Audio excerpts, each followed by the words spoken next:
Rádio Futebol na Canela. Aqui tem opinião.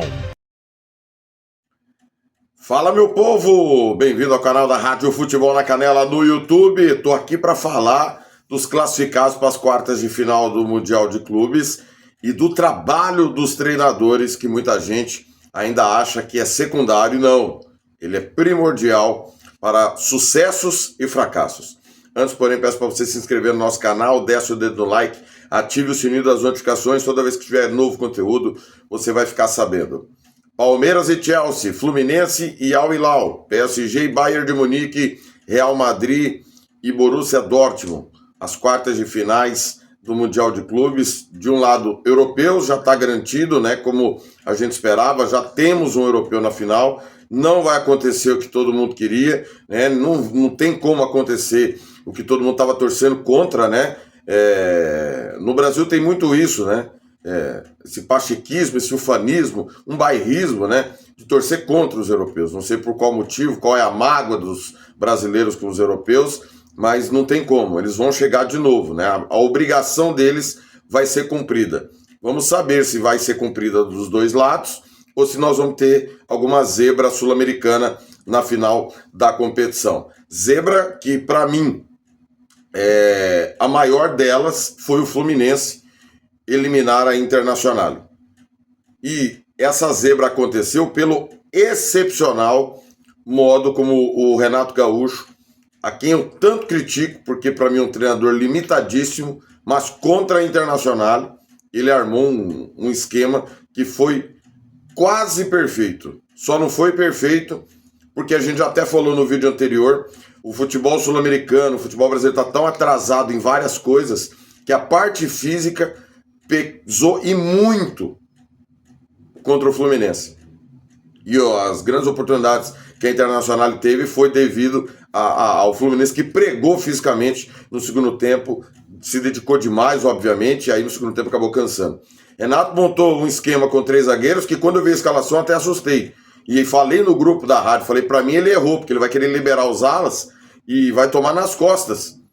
De um lado tem o Darmian com o Dumfries fazendo corredor, do outro lado Bastoni e Di Marco. Porém, ele travou os laterais, né? Não viraram alas, ele fez uma linha com 5, literalmente 5 zagueiros. Samuel Xavier e René passaram muito pouco. Ganhou um gol, né? Eu ouvi muita gente falando, não, o Flamengo deu 4 gols, né? Errou 4 vezes. A Internacional errou, né? Já que o pessoal tá achando que o Flamengo errou, a Internacional errou. O goleiro Sommer não saiu do gol no lance do gol, que o Cano nem precisou subir, cabeceou a bola na pequena área, um erro de escolha do goleiro suíço. E a partir dali o Fluminense controlou o jogo a seu modo. Se a Inter está em frangalhos porque perdeu de 5 a final da Champions, o treinador não quis continuar porque recebeu uma proposta astronômica, né? Para vocês verem como o Al Hilal é poderoso. A Internacional não conseguiu cobrir a proposta do Al Hilal para o Simone Inzaghi para lá. Se escolheu um treinador por ser ídolo e não pela capacidade, porque o Kivo trabalhou só no Parma, salvando o Parma do rebaixamento, e a visão de quem está trabalhando num time que luta para cair, e o modo que ele pega um time que vai ser protagonista é totalmente diferente, e esse trabalho também é novo, é problema da Internacional, e o Fluminense não tem nada com isso. O Renato, a quem eu critico há muito tempo, nunca foi campeão brasileiro, nunca chegou perto de ser campeão brasileiro, nunca chegou perto. Talvez o mais perto que o Renato teve de ser campeão brasileiro como treinador foi em 2002, quando ele caiu na semifinal, foi o último mata-mata. Ele teve, se eu não estou enganado, 2 oportunidades onde ele foi vice-campeão com o Grêmio, porém muito distante dos campeões, né? Muito, muito distante. Um técnico que, quando estava no Grêmio, em uma das suas passagens, desdenhava, dizendo que com dinheiro era fácil jogar bonito, entre aspas, né? Ou dar espetáculo. E quando ele foi para o Flamengo não foi assim, né? O time não foi a lugar nenhum. Foi eliminado, por exemplo, pelo Atlético Paranaense do possante Alberto Valentim, que hoje está na Série C do Campeonato Brasileiro, né? Se as pessoas tivessem com Alberto Valentim a mesma tolerância que tem com trabalhos do Renato, que são ruins em sua maioria, grande maioria, talvez o Renato não tivesse na Série A, mas o Renato tem essa mística, foi um grande ídolo do Grêmio, né? Talvez o maior jogador da história do Grêmio, e ele tem com ele uma tolerância que outros treinadores não têm, apesar dos trabalhos não serem bons. Ele nunca foi campeão brasileiro, trabalhou em 4 equipes que foram rebaixadas, 4 rebaixamentos. Tem o título da Libertadores pelo Grêmio, uma Copa do Brasil pelo Grêmio, e o único título fora do Grêmio é o do Fluminense na Copa do Brasil de 2008. Então, para mim, é superestimado. Porém, ele foi muito bem. Não fosse a estratégia que ele adotou, jamais o Fluminense teria passado da Internacional. Problema todo da Internacional, que tem seus problemas para corrigir. Não tem como diminuir o feito do Fluminense, que é espetacular, diante do adversário poderoso, que brigou por tudo na temporada e que está em frangalhos. É problema deles. É problema todo deles. Foi a maior vitória do Renato como técnico, em 29 anos como treinador.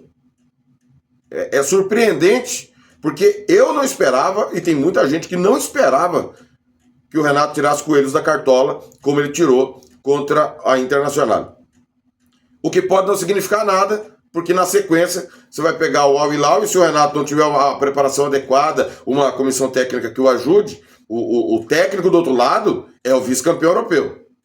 É quem bolou toda a estratégia para a Internacional eliminar Bayern de Munique, eliminar Barcelona e chegar à final e tomar um vareio, porque jogo único, dia terrível da Inter, espetacular do PSG e não teve jogo. Mas do outro lado está um técnico que já mostrou predicados e vem mostrando, e hoje está entre os 5 melhores técnicos do mundo facilmente. Facilmente. Entre os que estão trabalhando em clubes. O que acho que fica de lição é o entendimento que todo mundo precisa ter. O jogo é reflexo do que se treina. Simples assim. Se o jornalista, o repórter, ele não precisa ver o treino. O comentarista, ele não precisa ver o treino. Ele tem que ver o jogo. Não existe jogar o que não se treina. Não existe isso. É um princípio básico. E o Renato, durante toda a sua carreira, é uma escolha dele, ele levou sempre com muito desdenho as coisas. Talvez se ele levasse a sério a sua carreira, como ele levou o jogo com a Internacional, talvez já tivesse sido campeão brasileiro. Talvez os times onde ele chegasse, o clube mudasse de patamar e virasse candidato a títulos. Mas hoje, o Renato, quando chega num time, ele não é sinônimo de título. A não ser um título estadual, né? Uma vaga na Libertadores. Embora no Grêmio, ele conseguiu, num ano, vaga na Libertadores, no outro ano o time lutou para não cair, em 2021 ele deixou o time acabou caindo, né? Então, não tem essa associação ao Renato como se tem a outros treinadores. E para quem tá falando, viu, o Renato, não é tudo isso. A pergunta é assim, você trocaria o técnico do seu time pelo Renato? Faça esse exercício. Tá começando o ano. 29 anos de trabalho do Renato. Agora ele fez o maior jogo da vida dele. Você trocaria o seu técnico pelo Renato? O rubro-negro, Felipe Luiz pelo Renato. Vascaíno, o Fernando Diniz pelo Renato, onde o Renato foi rebaixado. O Abel Ferreira pelo Renato. Hernan Crespo pelo Renato. Dorival pelo Renato. Talvez o Santista trocasse. Embora na nossa equipe, eu perguntei pro Sérgio Opelli, não quer. O Cléber Xavier pelo Renato. O Leonardo Jardim pelo Renato. O Cuca pelo Renato. Tô falando dos times com o maior poderio. O Fluminense agora demitiu o Renato Paiva. Vai atrás do Renato? Esse é o ponto. Esse é o ponto. Renato pode e mostrou que se ele quiser, ele tem capacidade de fazer mais. E depende dele. Não depende de mim. Não depende de quem o critica. Só depende dos profissionais. Para alguém querer ser melhor, só depende do profissional, não depende de mais ninguém. Oportunidade, capacidade, e aí, como diria Ramon Cabreira, sorte, que é uma oportunidade com a competência, né? Isso é sorte. Então, Renato mostrou que pode fazer mais. E ele tem que ser cobrado para fazer mais. Tem que parar com esse negócio de passar pano, porque ele é ídolo do Grêmio, foi um puta do jogador. A análise não é essa. Nós tivemos o Renato Paiva vencendo o PSG de uma maneira muito inteligente, numa tática muito eficiente para aquele jogo, e não serviu, por exemplo. Então, de que adianta o Fluminense ter eliminado a Internacional e depois o trabalho não continuar? O próximo passo que era acessível para o Botafogo, que era eliminar o Botafogo, era eliminar o Palmeiras, desculpa, o dono lá do Botafogo entendeu que não serviu. Então, cada jogo é uma situação e cada treinador precisa adequar o seu time para cada situação que vai se apresentar. É trabalho do técnico, ele é o mentor intelectual do que vai se fazer em campo. E é preciso ficar isso muito claro. É o jogador que decide, fato, eles vão decidir. Mas quem vai planejar o caminho da vitória ou o caminho de impedir o teu adversário de vencer é o treinador que precisa primeiro se respeitar, e no Brasil eles não se respeitam, é uma troca de cadeira absurda, por isso perderam o mercado, porque foram fazendo um monte de trabalho ruim em cima de trabalho ruim e abrindo mercado para outros treinadores que nem são tão bons, mas vêm de uma outra safra, beberam de outras fontes e estão por aqui. Então, se o treinador brasileiro quiser voltar a ser protagonista, precisa estudar, se dedicar, cobrar a CBF para que o curso vá lá fora daqui. O curso tem que ser qualificado, não pode ser um curso de final de semana, não pode, ou curso de 3 dias.